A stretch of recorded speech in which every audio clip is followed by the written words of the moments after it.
जगातील मोठ्या लोकशाही उत्सवाला सुरुवात झाली आहे आणि या लोकशाही उत्सवात पहिल्यांदाच मतदान करण्यासाठी जाणारे अर्थातच ज्याला आपण फर्स्ट टाइम वोटर म्हणतो असे तरुण तरुणी सध्या माझ्यासोबत आहे। आता मी पुण्यातील फर्ग्युसन कॉलेजमध्ये आहे आणि हे सगळे जे विद्यार्थी या ठिकाणी बसलेले आहेत त्यांच्यामध्ये देखील एक उत्सुकता आहे अर्थातच लोकसभा निवडणुकीची। त्यांच्यासोबत आपण चर्चा करणार आहोत, बातचीत करणार आहोत। नेमकं त्यांना या निवडणुकीबद्दल काय वाटतं, किती उत्सुकता त्यांच्या मनात आहे। दादा तुझं नाव काय? माझं नाव पवन कुमार गंगावणे आहे आणि मी वाशिम मतदारसंघातून बिलॉंग करतो। बरं, किती उत्सुकता आहे तुला या लोकसभा निवडणुकीबद्दलची? काय वाटतं ज्या पद्धतीने हे सगळं प्रचार सुरू आहे, मतदान हे सगळं सुरू आहे, म्हणजे एक नवीन पहिल्यांदा करणार आहे तू, काय मनात प्रश्न आहेत, काय ठरलंय? खरं तर उत्सुकतेपेक्षा गंमत खूप असणार आहे या लोकसभेमध्ये, कारण ऐतिहासिक ज्या लोकसभा झाल्या आणि आत्ताची 2024ची लोकसभा आहे हे खूप वेगळी असणार आहे। भारताच्या राजकारणामध्ये, विशेषतः महाराष्ट्राच्या राजकारणामध्ये शेतकरी गट हा मुख्यतः बहुगट आहे आणि बघायला गेलं तर अनुकूल बाजूच्या सरकारला शेतकरी गट हा खूप नाराज गट आहे आणि प्रतिकूलाकडे बघितलं ते सुद्धा शेतकऱ्यांचे प्रश्न विचारत नाही। आणि माझ्यासारखे विद्यार्थी जे शहरापासून लांब येऊन शिकतात यांना हे शेतकऱ्यांचे मुलबाळ असतात आणि म्हणून जर बघायला गेलं तर कुठेतरी येणारी लोकसभा ही शेतकरी प्रश्नावर जास्त अवलंबून असणार आहे। कारण शेतकऱ्याचे प्रश्न आज आपण राजकारणात बघितलं, सर्वांचे प्रश्न सर्वांचे मुद्दे राजकारणात दिसतात, पण कुठेतरी शेतकरी मुद्दा दिसत नाही आणि शेतकरी सर्वात मोठा वोटर आहे। म्हणून बघायला येईल की सरकार नेमकी येईल कोणाची, कारण बीजेपीचं हिंदुत्वाचं एटीएम कार्ड आणि डाव्यांचं पुरोगामाचं एटीएम कार्ड हे आता चालणार नाही। आता सामान्य प्रश्नांना खूप महत्त्वाची बाजू राहील। म्हणजे प्रॉपर अभ्यास केलाय तू, म्हणजे तयारी केली आहे, मित्रांसोबत हीच चर्चा होत असते का? ही या चर्चापेक्षा घरातनी जे सामान्य प्रश्न असतात ते रोज फोनवर जास्त चालतात। अर्थात मातीशी जोडलेला तो मुलगा आहे।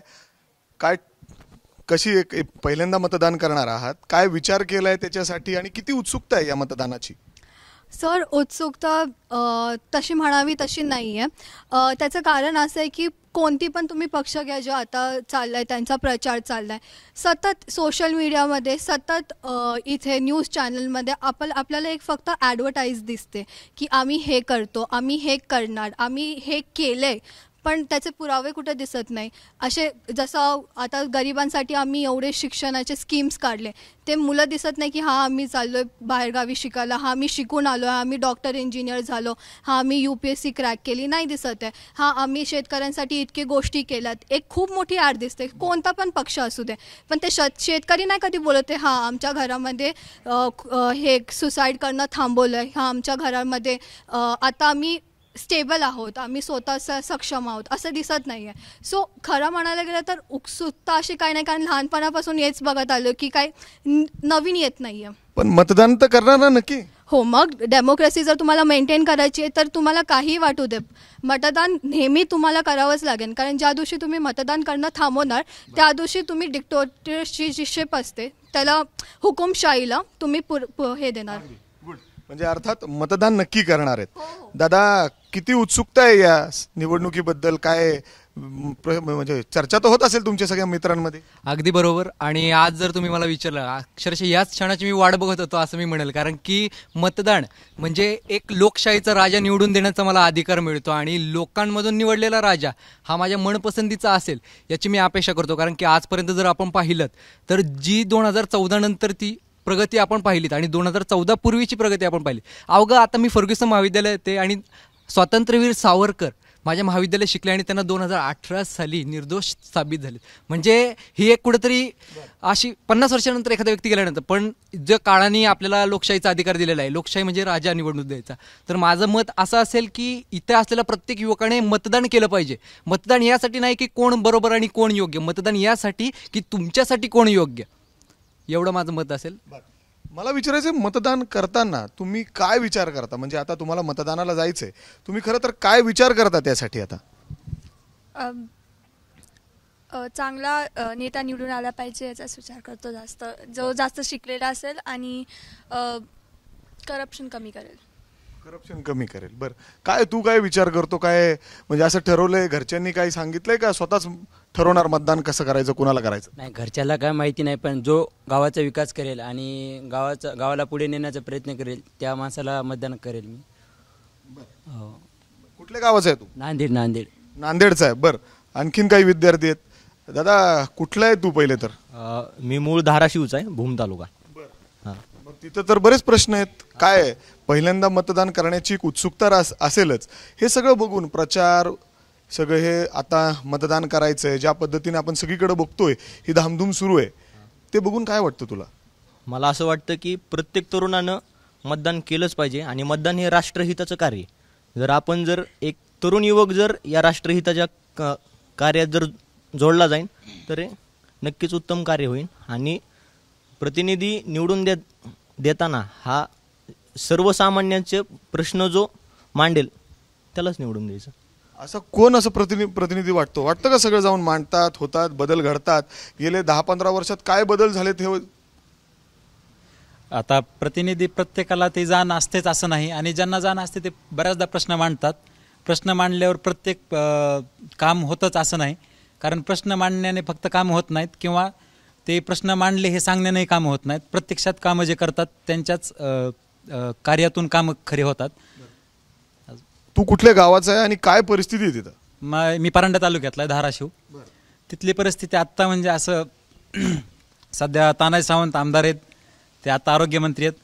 परिस्थिती तशी चांगली आहे, पण बघू अजून काय बदल घडतायत. ओमराज कधी विचार करता का तुम्ही? नक्की करतो ना, त्यासाठी तर आम्ही शहरात आलोय एवढ्या लांबून. दादा काय, तू कुठला आहे प्रॉपर? मी माजलगाव बीड मधला आहे. बरं, हे सगळं राजकारण जेव्हा तुम्ही बातम्या बघतो का? बघतो. बरं, जेव्हा बातम्या बघतो हे सगळं जे सुरू आहे सध्याच्या राजकारणामध्ये, हे बघून काय वाटतं तुला? म्हणजे तू देखील राजकारणी होऊ शकतो असं वाटतं का? राजकारणी होऊ शकतो ऑब्विसली, व्हायचंय पण भविष्यात. बट विचार करायला गेलं ना तर कुठेतरी ही दंडकशाही, पैसा आणि कुठेतरी एकतर्फी राजकारण चाललंय असं मला वाटतंय. कारण माझ्या जिल्ह्याचा खासदार, आपण म्हणतो ना की जिल्हा खासदार हा प्रतिनिधी हा उच्च शिक्षित असला पाहिजे, मग तो काय ते ह्याच्यातला असला पाहिजे. पण माझ्या जिल्ह्यातले खासदार 2 वेळेस खासदार होते, ते उच्च शिक्षित होते, स्वतः डॉक्टर होते, पण ते कधी माझ्या गावाकडनं आले, कधी माझ्या बापाचे प्रश्न समजून घेतले नाही. मग जर उच्च शिक्षित उमेदवार असून सुद्धा मग माझ्या बापाचे प्रश्न समजून घेतले जात नसतील तर मग आम्ही त्या उमेदवाराला मतदान का द्यायचं? आणि जिल्ह्यातली माझ्या परिस्थिती अशी आहे की ठीक आहे, एका पक्षाने जाहीर केलंय, दुसऱ्या पक्षाचं अजून व्हायचंय. मग जर प्रतिनिधी दुसरा झालाय, दुसरी ते पण उच्च शिक्षित आहेत, मान्य आहे, चांगले आहेत, ते पण मान्य आहे. बट परिस्थिती जर अशी असेल की तो उमेदवार 5 वर्ष आमदारकीला पडल्याच्या नंतर 5 वर्ष जिल्ह्यात बघितलंच नाही, मग जिल्ह्यात 5 वर्षात बघितलं नाही, तुम्हाला उमेदवारीचं तिकीट जेव्हा भेटतं त्यावेळेस जर तुम्ही जिल्ह्यात येत असाल तर मग तुम्ही प्रतिनिधी खासदार होऊन काय करणार? आणि मला खूप म्हणजे एकदम डीप विचार करतात. आमच्या इथं, मी बीड जिल्ह्यातून येतो, दुष्काळी भागातून येतो, आमच्याकडे यावर्षी पाऊस पडलेला नाहीये. मी पुणे या सिटीमध्ये शिकतो, मला म्हणजे दर महिन्याला 7-8 हजार रुपये खर्च लागतो. आमचा इथं कुणी विचार करत नाही. ठीक आहे, आमचा करू नका, बट जिल्ह्याचा तरी विकासाचा. माझा बीड जिल्हा हा कित्येक दिवसापासून पाण्याचा प्रश्न आहे, कित्येक प्रश्न आहे. मग आम्हाला प्रत्येक वेळी आश्वासन दिलं जातं, मग प्रत्येक वेळी आश्वासन दिलं असताना देखील ते पाळलं जात नाही, तर मग नक्कीच याच्या बाबतीत तुम्ही मतदान करताल तरच हे सगळे बदल घडतील. हा, नक्कीच आम्हाला मतदान करायचंच आहे आणि हे बदलवायचंच आहे. कारण उद्या माझा बीड जिल्हा हा मला एका चांगल्या लेवलला बघायचा आहे, त्याच्यामुळे नक्कीच मला मतदान करायचं आहे. ताई काय, तू काय असं ठरवलंय? किती उत्सुकता आहे मतदान पहिल्यांदा करायची? उत्सुकता नक्कीच आहे, कारण की सध्या विशेषतः देशाच्याही पलीकडे जर महाराष्ट्राच्या राजकारणाच्या जर गोष्टी पाहिल्या तर कोणीही देशाच्या किंवा राज्याच्या विकासासाठी जर काम करत नसून केवळ त्यांच्या स्वार्थासाठी फोडाफोडीचं राजकारण करून फक्त सत्तेत येऊन बघतंय. आपण पाहतोय की गेल्या 5 वर्षात जवळजवळ म्हणजे किती वेळा गाड्या बदलून गेल्यात. म्हणजे तितक्या गाड्या जर आज माझ्या गावापर्यंत जर पोहोचल्या असतात तर तिथं वाहतुकीची सुविधा झाली असती. म्हणजे प्रश्न खूप आहेत. विद्यार्थ्यांनी देखील ह्या गोष्टी समजून घेतल्या पाहिजे की आज फर्स्ट टाइम वोटर म्हणून त्यांनी शिक्षणाचा विचार केला पाहिजे, आरोग्याच्या प्रश्नाचा विचार केला पाहिजे. राजकारणाकडे एक तुच्छ गोष्ट म्हणून न बघता तर राजकारण हे आपल्या लोकशाहीला कुठेतरी पूरक असून त्यातून उद्या आपल्याला आपल्या देशाचं भवितव्य बदलता येईल आणि त्याच्यामध्ये आपला एक महत्त्वाचा रोल आहे असं समजून एक सजग आणि विचार करून त्याच्याही पलीकडं जो आपण उमेदवाराला मतदान करणार आहोत तर तो उमेदवार किती प्रकारे योग्य आहे याचं चिकित्सा करून त्या वोटरने मतदान करावं. मित्रांनो, कितीला असं वाटतं की खरंच आपण सुद्धा राजकारणामध्ये यावं, आपण सुद्धा निवडणूक लढवावी? वाटतं का तुला? सध्याची राजकारणाची आवड म्हटलं तर राजकारणी वैयक्तिक माझं मत, मला तर राजकारणाची खूप आवड आहे. बट वर्तमान परिस्थिती बघता सध्या समाजामध्ये एक असा गैरभ्रम झाला की जो पैशावाला आहे त्याचंच राजकारण आहे. बट माझं असं मत आहे की जोपर्यंत चांगले लोक राजकारणात जाणार नाहीत तोपर्यंत राजकारण पण चांगलं बनणार नाही. त्याच्यामुळे जे सामाजिक किंवा लोककल्याण विचारायचे त्यांनी राजकारणामध्ये उतरायच पाहिजे, विशेषतः मी. क्या बात आहे. इथं भावी आपले एखादा आमदार, खासदार, नगरसेवक सुद्धा घडू शकतो. तुला वाटतं असं की आपण सुद्धा राजकारणात यावं, काहीतरी बदल घडू शकतं? आतापर्यंत जशा पद्धतीने आपण फक्त म्हणजे त्यांच्याकडून अपेक्षा करतो किंवा आरोप करतोय. सर कसं असतं, जर तुम्ही स्वतः कोणती रिस्पॉन्सिबिलिटी नाही घेणार आहे, जोपर्यंत एक एक व्यक्ती रस्त्यावर उतरून नाही सांगत आहे की तू तिथे जे उभा आहे तुम्ही माझं प्रतिनिधित्व करताय पण तुम्ही काही काम नाही करत आहे, जोपर्यंत एक बहुसंख्यात लोक येऊन प्रोटेस्ट नाही करत आहे तोपर्यंत ते लोक तिथंच बसून राहणार आहे, तोपर्यंत ती जी पोझिशन्स आहे ते शेकत राहणार आहे. सो जसं तुम्ही बोलता की आम्हाला यायला हवं का, स्टुडंट्सला यायला हवं का, आम्हाला वोट करायला हवं का, जोपर्यंत आपण बहुसंख्येमध्ये येऊन आमचे प्रश्न असे मांडत नाही कलेक्टिव्हली तोपर्यंत बिलकुल काही फरक पडणारच नाही आहे. कारण आपण एक सायलेन्स जेव्हा ठेवतो ना तेव्हा आपण त्यांचं ॲक्च्युअलमध्ये एक प्रोत्साहन देतो त्यांना की ठीक आहे तुम्ही तुमचं चालू द्या, आम्हाला काय फरक पडत नाही आहे, आम्ही तुम्हालाच मतं देणार. काय वाटतं एकंदरीत सगळं? बरेच विद्यार्थ्यांनी, मित्रमैत्रिणींनी त्यांचे मुद्दे मांडलेत, त्यांना कसं हवं आहे? तुला खरंच वाटतं का राजकारणात यावं? आणि पहिल्यांदा जेव्हा तू मतदान करायला जाणार आहेस काय विचार करून तुम्ही मतदान करता? खरं तर माझी इच्छा आहे राजकारणात यायची, कारण की सध्या परिस्थिती बघता तर युवांचं दृष्टिकोन राजकारणाकडे बघायचं खूप निगेटिव्ह झालं आहे. कारण की त्या काळात गेलेलं राजकारणही खूप बदलत चाललं आहे, त्यामुळे त्याचाही परिणाम युवांवरती होतो आहे. आणि पहिल्यांदा जेव्हा वोटिंग करायचा जेव्हा प्रश्न येतो तेव्हा निश्चितच मतदारसंघात उभा असलेला उमेदवार पुढे जाऊन जेव्हा आपण त्याच्याकडे आपलं काम घेऊन जाऊ किंवा तो आपल्या मतदारसंघात जेव्हा येईल तेव्हा तो किती उत्साहाने किंवा किती त्याचं मनापासून आपलं काम खरंच सोडू शकेल का, त्याची कार्यक्षमता बघून ते आपण त्याला मतदान केलं पाहिजे. आणि येत्या काळात जे वातावरण झाले, जे राजकारण झाले, एकंदरीत मी एका गावातून बिलॉंग करते, अमरावती मतदारसंघातून. आणि गावाकडे ऑलरेडी असं वातावरण असतं, एकंदरीत जे वयोवृद्ध लोक असतात किंवा एकदम प्रौढ मतदान असतात ते त्यांचं असं असतं की नको बाबा राजकारण, आपल्याला काही घेणं देणं नाही राजकारणाचं, आपल्या घरची काही भाकरी शिजली जाणार नाही आहे राजकारणामुळे. त्यामुळे त्यांचा ऑलरेडी निगेटिव्ह पर्स्पेक्टिव्ह असतो आणि ह्या राजकारणामुळे तो अजून कुठेतरी हे केला जाऊ शकतो. शेवटचा मित्र काय आहे मग, काय ठरवलंय, घरच्यांशी काय बोललाय, किती उत्सुकता आहे या संपूर्ण बद्दल, या राजकारणाबद्दल?